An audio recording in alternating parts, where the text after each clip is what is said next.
Step out of the vehicle. Hands where I can see them. The officer's voice wasn't a request. It was a verdict. The sirens cut through the night like jagged glass. Red and blue spilled across the asphalt, swallowing the calm.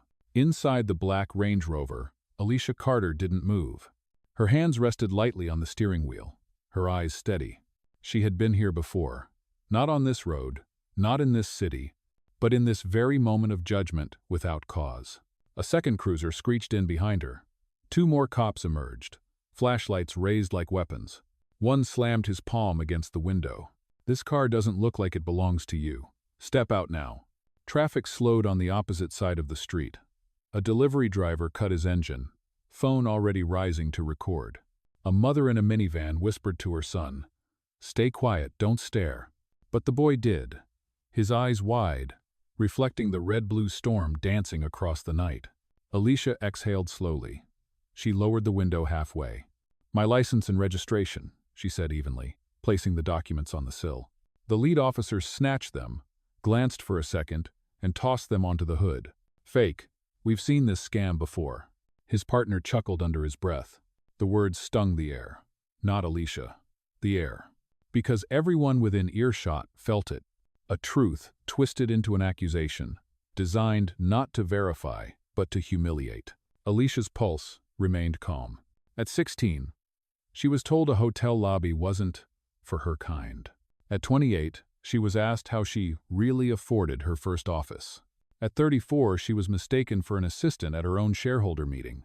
And now, at 42, the same shadow had returned, disguised as routine protocol, flashing badges and raised voices. The second officer stepped closer, flashlight slicing across her face. "You've got two choices. Step out or get dragged out." "Oh." The delivery driver's camera trembled. Someone else whispered, "She's not resisting. Why are they—" "Quiet." Another voice hushed. The Range Rover sat still, an island of silence in a storm of authority. And in that silence, Alicia decided. She turned her head, her voice low, steady, unshaken. "Before we continue, where are you watching from? Drop your city or country in the comments below. And if you believe in dignity and justice, hit like and subscribe. These stories spark change. And we're glad you're here." Now, back to Alicia Carter. The flashlight lingered on her face, but she didn't flinch. The next move would not belong to them. It would belong to her. The night tightened. Engines hummed on the highway, slowing, curious. But the only voices that mattered stood inches from Alicia Carter's window. "Out, now." The lead officer's hand gripped the door handle, knuckles white. His partner circled to the passenger side, flashlight stabbing the leather seats like a search warrant in motion. Alicia stayed still, her breathing calm. She had learned, long ago, that silence unnerves the unsteady more than shouting ever could. And these men, despite their badges, were unsteady. "License is fake. Registration too," the lead officer barked. "We've got probable cause. Step out or we escalate."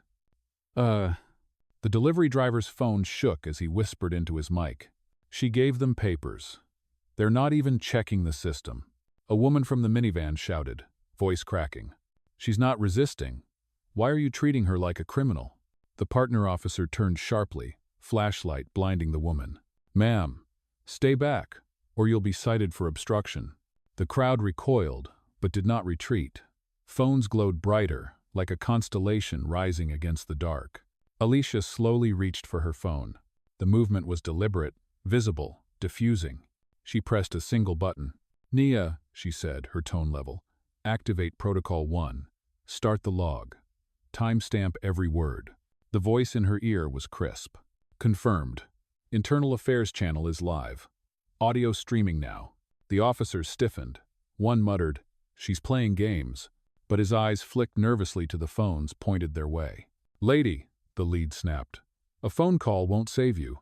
We've seen your type flashy car, fake documents, acting calm because you've rehearsed this scam." His words dripped with confidence he didn't fully feel. It was the kind of bravado used to mask a crack in the wall. Alicia tilted her head. Her silence wasn't surrender. It was strategy. The officer yanked harder at the door. Final warning. Out of the car, hands on the hood. Her phone buzzed again. Nia's voice returned, louder, projected through the car's Bluetooth speakers. Recording complete. Oversight board notified. Real-time feed established. The crowd reacted. Murmurs spread. Someone gasped. Oversight board? Another whispered. She sounds official. Who is she? The younger officer hesitated, his grip loosening on the flashlight. He glanced at Alicia's license again. This time, really looked. The name etched there tugged at a memory. He'd seen it on a news headline. He'd heard it in a community forum where reform was debated. His lips parted, uncertain. But before he could speak, the lead cut him off. She's bluffing. She's nothing. Call dispatch, get cuffs ready. Alicia's eyes shifted, finally meeting his. Not pleading, not afraid. Measured, steady, careful, she said softly. Every word you say is no longer just yours. It belongs to history now. The silence after hit harder than any shout. The delivery driver zoomed in on her face. The boy in the minivan whispered, "She's not scared." No, she wasn't. Because Alicia Carter had waited for this moment her entire life. Not the stop, not the threat, but the chance to show them what power looks like when it refuses to bend. The night was no longer quiet. Engines idled, windows rolled down, voices whispered. The roadside had turned into an audience. The lead officer's jaw locked tight. Dispatch, this is Unit 12. Suspected stolen vehicle, black female, mid-40s, non-compliant, requesting backup. His radio crackled with static, then confirmation. Backup. That word spread through the crowd like smoke. Two teenagers on bikes rolled closer, phones lifted high. The delivery driver muttered, "They're stacking the deck." The mother in the minivan shook her head, clutching her son's hand. Alicia Carter didn't blink. She rolled the window fully down, her voice calm enough to cut the tension. "Officer, I have complied. You have my documents. You refuse to verify them. That is not protocol. That is bias." The partner officer shifted uncomfortably. His flashlight lowered an inch. The lead snapped at him. "Stay focused. She's manipulating." But manipulation wasn't what the crowd saw. They saw a woman still seated, hands visible, voice steady. And they saw two armed men circling her like she was prey. Alicia's phone buzzed again. Nia's voice, sharp through the car speakers. "Board members have joined the live feed. Compliance officers are listening. Proceed carefully." The younger cop froze. He turned, whispering harshly, "She's connected. This isn't some random stop." But the lead ignored him, frustration rising. He slammed the hood of the Range Rover with his palm. "You don't belong in this car. Step out or I'll drag you out." The sound cracked through the night. Gasps erupted from the sidewalk. One of the teenagers yelled, "We're recording. We saw everything." The delivery driver raised his voice. "You never ran her ID." The crowd wasn't passive anymore. They were witnesses, loud, restless, growing. Alicia slowly unbuckled her seatbelt. The officers stiffened, expecting sudden movement. But she didn't reach for the door. She leaned forward, voice steady enough for every camera to catch. "My name is Alicia Carter. If you truly believe I don't belong here, run my name again, out loud. Right now." The younger officer's hand trembled over his radio. The lead barked, "Don't." But it was too late. The crowd demanded it. "Run her name. Check it again." Phones zoomed in, capturing every beat of sweat, every hesitation. The younger officer finally lifted the license, his voice cracking as he read, "Alicia Carter." A pause. His eyes widened. He knew. The lead's face drained of color. "Stop, don't say another word." But the younger officer couldn't hold it. She's on the board. I saw her picture last month." The crowd erupted. Shouts, gasps, a wave of realization. The delivery driver panned his camera to the bystanders. "She's not just anybody. She's the one funding their oversight." The lead officer stepped back, chest heaving, control slipping like sand through his hands. And Alicia Carter finally turned her gaze on him, calm but razor sharp. "You demanded proof. Now you have it. The question is, what do you do when the lie you built collapses in front of everyone watching?" The road was no longer theirs. It belonged to her. The silence that followed was heavier than the night air. Every witness knew the shift had happened. This was no longer a traffic stop. It was a reckoning. The younger officer still held Alicia Carter's license, his hand trembling as though it burned him. "She is real," he whispered, barely audible. but the microphones on half a dozen phones caught it. She is who she says she island. The crowd erupted in a chorus of voices. You heard him. Run it through the system. She gave you proof. The delivery driver angled his phone to catch both officers in the same frame. His voice carried, firm and damning. You lied about her documents. You tried to humiliate her. And now everyone can see it. The lead officer's face flushed red, not from confidence, but from fear. Back up, all of you, this is police business. His words cracked against the wall of witnesses who did not move. The boy in the minivan leaned forward, wide-eyed, and whispered to his mother, Mom, she is winning. Alicia had not raised her voice once. She had not left her seat. Yet the entire street bent toward her.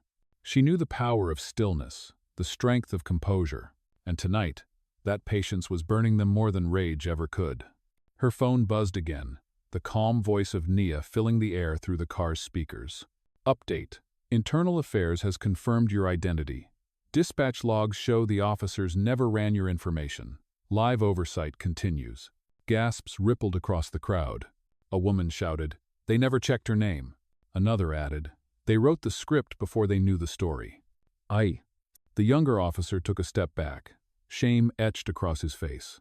He whispered, almost pleading, Ma'am, I did not know. But Alicia did not look at him. Her eyes locked on the lead officer, steady and unwavering. You wanted control. You wanted humiliation. Now you have exposure. Her voice carried across the crowd, into every recording device pointed her way. You cannot erase what you just tried to do. It is already part of the record.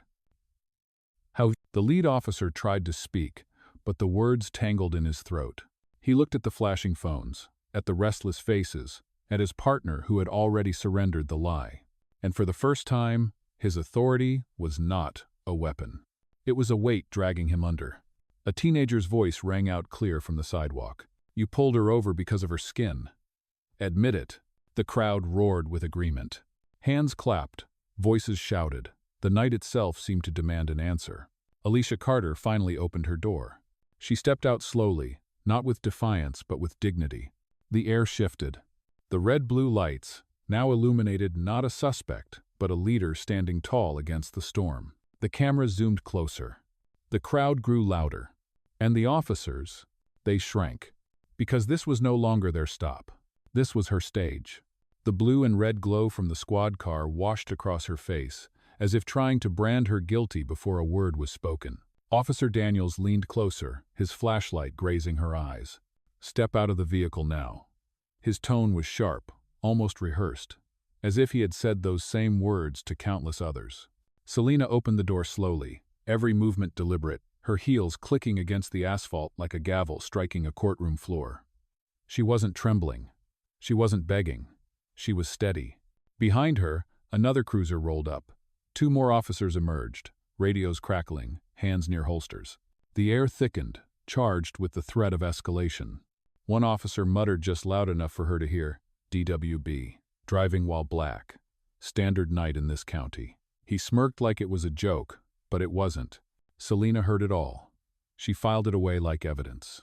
The officers positioned themselves around her car, one circling to peek inside, another stepping to the trunk. It wasn't just a stop anymore, it was a scene, a performance of power. Daniels pressed, license and registration, and keep your hands where I can see them. Selena met his stare, calm and unblinking.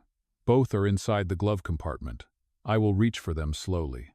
He scoffed, spoken like you've practiced this before. She didn't answer. Because she had. Because every black driver she knew had. Her mind flickered back age 19, pulled over for the first time. She had been wearing her college hoodie, her hair tied back. The officer called her girl instead of her name. That night, she learned the script of survival. Now, decades later, she knew it by heart. She reached for her wallet, pulled out a sleek black card and her ID. She handed them over without a word. Daniels took them, held them to the light, as if expecting them to vanish like smoke. Selena Brooks, he read slowly, his mouth wrapping around her name like it was foreign. This is a fancy card. What exactly do you do? Her voice didn't waver. I work in business. He chuckled. Business. Right. We'll see about that. He turned to his partner. Run it. Make sure it's not stolen. The partner radioed it in. Seconds stretched long. The sound of static filled the silence, broken only by the occasional passing car slowing to watch. Some drivers craned their necks, curious about the black woman surrounded by flashing lights. Selena stood taller, her presence unshaken. She wasn't going to shrink. She wasn't going to give them the satisfaction of fear. Daniels leaned in closer, whispering low but sharp. You people think you can buy your way out. Tonight, you'll learn different. Selena's jaw tightened, but her eyes stayed calm. You should choose your words carefully, officer. Before he could reply, the radio crackled. The dispatcher's voice came through, loud enough for everyone to hear. The license is valid, no warrants. Card confirmed. Daniel's smirk faltered, just for a breath. But pride covered the slip. He waved it off. Still suspicious. Could be laundering. We'll keep digging. Selena tilted her head, almost like a judge observing a defendant twist in his own lies. She said nothing. Silence was her blade, and it cut deeper than any outburst. The circle of bystanders was growing. A woman on the sidewalk whispered to her friend. She hasn't done a thing. They're fishing. A man lifted his phone halfway, unsure whether to record. Selena noticed, then spoke clearly not just to the officers but to the air, to the witnesses, to the audience forming around her. You call this a stop. I call it a spectacle. But spectacles end, and when they do, everyone remembers who played their part. The words landed heavy. Daniels shifted, uncomfortable for the first time. The stage he thought he controlled was slipping. And Selena? She stood at the center, not as a suspect, but as the quiet storm about to break. The radios were still buzzing when Selena lifted her phone. The crowd leaned in. The officers stiffened. It was not a frantic grab for help. It was deliberate, measured, like she was reaching for a gavel that had been waiting in her hand all along. She pressed one button. The line opened immediately. Nia, Selena said, her tone calm enough to slice through the night. Activate protocol. Timestamp the incident. Stream everything to the oversight channel. The voice that answered was sharp and steady, echoing through the Bluetooth speaker inside the Range Rover. Protocol activated. Internal affairs feed is live. Officers Daniels and Ruiz identified. Dispatch logs are being cross-checked in real time. The crowd gasped at the clarity of the announcement. Someone whispered, "She has them on record." Phones that were half raised before now shot higher. Officer Daniels stepped forward, fury lacing his words. You think a phone call makes you untouchable? Selena did not blink. No, she said evenly. My record does. Her words did not rise in volume, but they rose in weight. And that weight shifted the air. Daniel's partner, Ruiz, looked uncertain now, his eyes darting between the crowd and the glowing phones, capturing every second. He lowered his flashlight an inch, voice quieter. Maybe we should. Daniels cut him off with a hiss. Do not back down. She is bluffing. But was she? The delivery driver filming shook his head, muttering for his viewers. That is not a bluff. She is plugged into something bigger. Selena spoke again, her voice steady and unshaken. You declared suspicion without cause. You dismissed verification. And now, everything you have done is being documented by the very system that funds your department. The crowd erupted with murmurs. Funds their department? What does that mean? Daniels barked. Shut up! Everyone back away! But the command cracked against the wall of witnesses who only pressed closer. Selena lifted her gaze to meet his. You wanted me silent. You wanted me erased. But what you forgot is that silence does not mean absence. It means preparation. For the first time, Daniels took a step back. The script was slipping. The scene was no longer his. Ruiz swallowed hard, then asked carefully, Ma'am, who exactly are you? Selena let the question hang in the night air, suspended like the moment before thunder breaks. Then she said, steady and deliberate, Run my name again, out loud. Let the record speak. The dispatcher's voice crackled back to life, louder this time, as though the air itself wanted the truth heard. Confirmed. Selena Brooks, Chief Executive Officer of Brooks Global Holdings. Registered donor and current board member of the State Police Oversight Commission. Gasps tore through the crowd. Phones zoomed closer. The boy in the minivan shouted, She is the boss of the cops. His mother whispered, "Oh my God." Ruiz froze in place, shame flooding his face. Daniel's mouth opened, then closed again. His authority had been snatched away, not by force, not by resistance, but by revelation. Selena looked directly at him. "You wanted a spectacle. Now you are in one. And unlike yours, mine has the power to end careers." The street was no longer charged by the flash of sirens. It was charged by justice taking shape in real time. And every phone in the crowd made sure the world would see it. The name hung in the air like a verdict. Selena Brooks, CEO, oversight board member. The woman they tried to humiliate was the very person who signed the checks that kept their department alive. The crowd exploded in shouts. "You heard it. She is legit." They stopped her for nothing. Phones swung wildly to capture every angle. One live stream climbed past 1,000 viewers. Another hit 3,000 in seconds. The comments rolled across the screens. "Unbelievable. This is history. They messed with the wrong one." Officer Ruiz looked pale, his flashlight now hanging useless at his side. He mumbled, "Dispatch. Confirmed. She is who she says she island." But Daniels refused to surrender.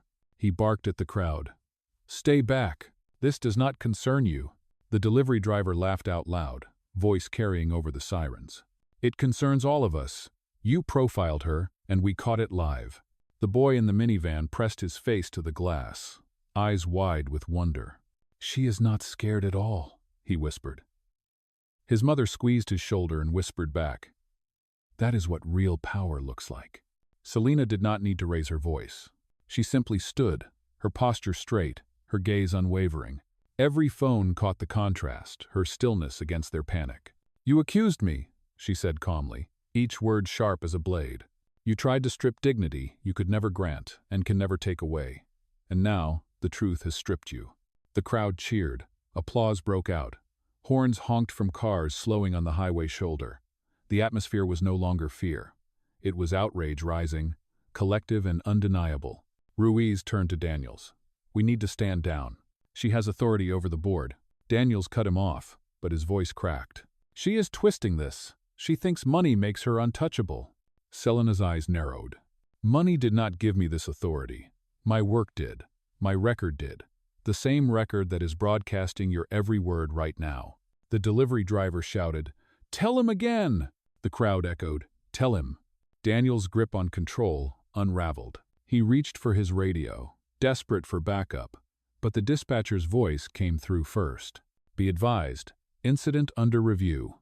Officers on scene are to remain in place. Internal Affairs has eyes on this stop." The street erupted again. "They froze him out. They are watching right now." Phones caught every second. Ruiz lowered his head in shame. Daniel's fists clenched. But the badge on his chest seemed smaller, lighter, weaker. Selena finally stepped closer, her voice carrying not only to him but to every bystander in every livestream. "You wanted silence. You wanted obedience. Instead, you gave me an audience, and you gave them the truth." Applause thundered down the block. A teenager yelled, "She flipped it on them." Someone else added, "This is justice in real time." Daniel stood frozen, trapped in the very spectacle he tried to stage. And Selena Brooks stood taller, surrounded not by flashing lights but by the glow of hundreds of screens recording his downfall. The stop had become a courtroom, and the verdict was already being written. The dispatcher's last words still echoed through the night. "Internal Affairs has eyes on this stop." That single sentence shattered the illusion of control. Daniel's voice faltered. Ruiz stared at the ground, his flashlight now pointing at his own shoes. The crowd sensed the power shift instantly. They are being watched. Live investigation right here. Keep filming. Phones tilted closer, zooming in on every twitch of Daniel's jaw, every flicker of fear in Ruiz's eyes. Selena Brooks stood perfectly still, her calm a weapon sharper than any command. "You tried to control the story," she said softly, but loud enough for the microphones in the crowd to carry her words.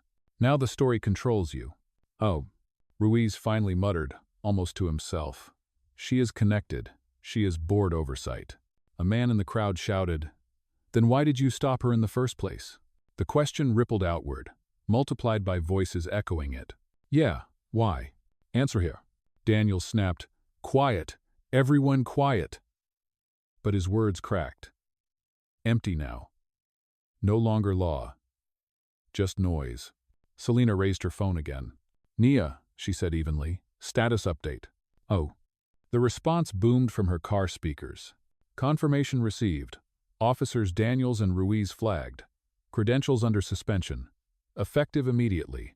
A digital chime sounded from both officers' radios. Their screens went blank. Their access had been cut. The crowd gasped, then roared. "They just got locked out. They lost their clearance." Daniels grabbed his radio, shaking it. "Dispatch. Respond." Only silence answered. The line was dead. Selena's eyes never left him. "You built your authority on assumption, but assumption is not immunity. Tonight, the system you ignored is the system that dismantles you." Ruiz dropped his flashlight. It clattered against the pavement. He raised both hands, not in defense, but in resignation. "I am done," he whispered. Phones captured every second. The delivery driver panned his camera from Ruiz's surrender to Daniels' collapse. "This is it," he told his viewers. "We are watching accountability happen in real time." Daniels staggered back, his face drained. This is not how it works," he muttered. But even he did not believe his own words. Selena stepped closer, her presence filling the space the badge had just vacated. "You thought power was a weapon," she said. "But power is responsibility, and when you abuse it, it is revoked." The crowd erupted again, cheers, clapping, shouts of agreement. The boy in the minivan pressed his hands to the glass, eyes wide. "She beat them," he whispered, almost reverent. His mother nodded, tears in her eyes. Selena turned, her gaze sweeping the witnesses. "Record it all," she said, "because justice is not hidden in courtrooms. It lives here, in the open, where truth cannot be silenced." Applause thundered. The street no longer belonged to the flashing sirens. It belonged to the truth, carried on the glow of every phone recording the fall of men who thought no one was watching. And at the center, Selena Brooks stood taller than the lights, the law, and the fear that had tried to cage her. The silence after the radios died was deafening. Two officers stood in the red-blue glow, badges still pinned to their chests but powerless, like costumes stripped of meaning. Ruiz lowered his head, voice cracking. "It is over." But Daniels, jaw tight, tried to salvage scraps of authority. "You cannot do this. You do not have the right." Selena Brooks did not raise her voice. She lifted her phone once more. "Nia," she said evenly. "Confirm final action." The speaker carried the response, crisp and undeniable. "Confirmed. Officer Daniels, Officer Ruiz, suspended effective immediately. Badge credentials revoked. Case logged for permanent review. Internal affairs notified in real time." A tone chimed again, louder this time. Both badgely read. The glow was unmistakable suspension codes pulsing against the night. The crowd gasped, then erupted. "They are done. All caught in the act and cut off right here." Phones zoomed in on the badges, documenting the humiliation. Daniels stared at his chest as if the badge itself had betrayed him. "This is not justice," he muttered. Selena stepped closer, her calm slicing through his denial. "No, this is justice without delay. The kind you tried to deny me, the kind too many never receive." The crowd roared in approval. The boy in the minivan clapped his hands. The delivery driver whispered to his stream. "I've never seen anything like this." She dismantled them without shouting once. Ruiz slowly unpinned his badge, holding it in his hand like a weight he no longer deserved. He placed it on the hood of the cruiser, shoulders sagging. Daniels refused, but his shaking hands betrayed him. Selena turned to the witnesses, her voice clear and deliberate. "Let this moment be proof. Power without accountability collapses. And silence, when armed with truth, is louder than any siren." Applause thundered across the street. What began as a traffic stop had ended as a trial. And the verdict was irreversible. The street was no longer a stage for flashing sirens. It had become a courtroom under the open sky. The verdict was written not by gavel or robe, but by witnesses, phones, and a woman who refused to bow. Selena Brooks stood at the center, the hum of engines and the buzz of live streams surrounding her, like an orchestra tuned to justice.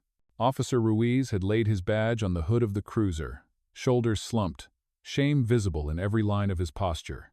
Officer Daniels stood rigid, still clinging to scraps of authority that had already dissolved.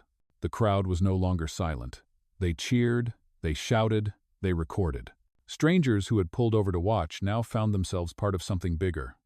The boy in the minivan pressed his hands against the window, his eyes wide as though he had just witnessed his first miracle. His mother whispered softly, "Look carefully, son. This is power without violence. This is truth, outlasting fear." Selena let the noise swell. She knew this was not just about her. It was about every face that had once been pulled over, doubted, dismissed, erased. She raised her voice, not in anger, but in authority measured, deliberate, undeniable. "Remember this night," she said. "Not because it happened to me, but because it happens every day to people without cameras, without boardrooms, without a voice the system fears. What you saw tonight was not unusual. What you saw tonight was exposure." Gasps rippled. Some nodded, others wiped at tears they had not expected to shed. The delivery driver turned his camera on himself, his voice hushed with awe. "She is not just talking to them, she is talking to all of us." Selena's eyes scanned the crowd, landing on the dozens of glowing screens raised toward her.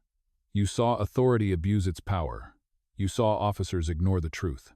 And you saw how silence, when armed with facts and evidence, can roar louder than their shouting. Silence is not weakness. Silence is strategy, and strategy backed by justice always wins. Ruiz shifted, unable to meet her gaze. Daniels muttered, "You are twisting this," but his words fell limp. No one listened. His voice had become background noise to a history larger than him. Selena did not flinch. "You tried to brand me guilty with suspicion. But suspicion is not justice. Suspicion is prejudice in uniform. And tonight, prejudice lost." The crowd thundered. Applause, whistles, shouts of, "That is right," filled the night. A group of teenagers chanted her name, their voices echoing off the buildings lining the street. Car horns blared in solidarity. One woman on the sidewalk raised her phone higher and said for her livestream audience, "This is bigger than a traffic stop. This is what accountability looks like." Selena let the cheers wash over her, then spoke one last time. Her tone was calm, but every syllable carried like steel. Dignity is not given by a badge. It is not granted by a uniform. It is not something you can take away with suspicion or a raised voice. Dignity belongs to us from the moment we are born. And when it is denied, we will stand. We will speak. We will record. And we will rise, every single time. The boy in the minivan turned to his mother, whispering, "She sounds like a hero." His mother smiled, eyes wet. "No, son. She sounds like the truth." Officer Ruiz slowly backed away, leaving his badge on the hood like a surrendered crown. Daniels stared at his hands shaking too much to remove it. Phones zoomed closer, catching his collapse in real time. The authority he had worn like armor was gone, stripped not by force, but by truth revealed. Selena turned toward the crowd one final time. "Let this night remind you, you cannot silence us by pulling us over. You cannot erase us with suspicion. You only expose yourselves, and the world is always watching." She walked to her Range Rover. Every camera followed, every voice hushed. She opened the door, paused, and looked back once more. "This street does not belong to flashing lights or false accusations," she said. "It belongs to justice, and justice will always find its witness." She slid into her seat, started the engine, and drove off into the night, not escaping, not running leading. The road stretched forward, lit not by sirens, but by the glow of hundreds of phones, each one carrying the story into the world. And long after her taillights disappeared, the truth remained. Justice does not wait for a courtroom. Justice does not whisper behind closed doors. Justice lives in the open, where everyone can see, and where dignity will always stand taller than prejudice. That night, justice had a name, and it was Selena Brooks.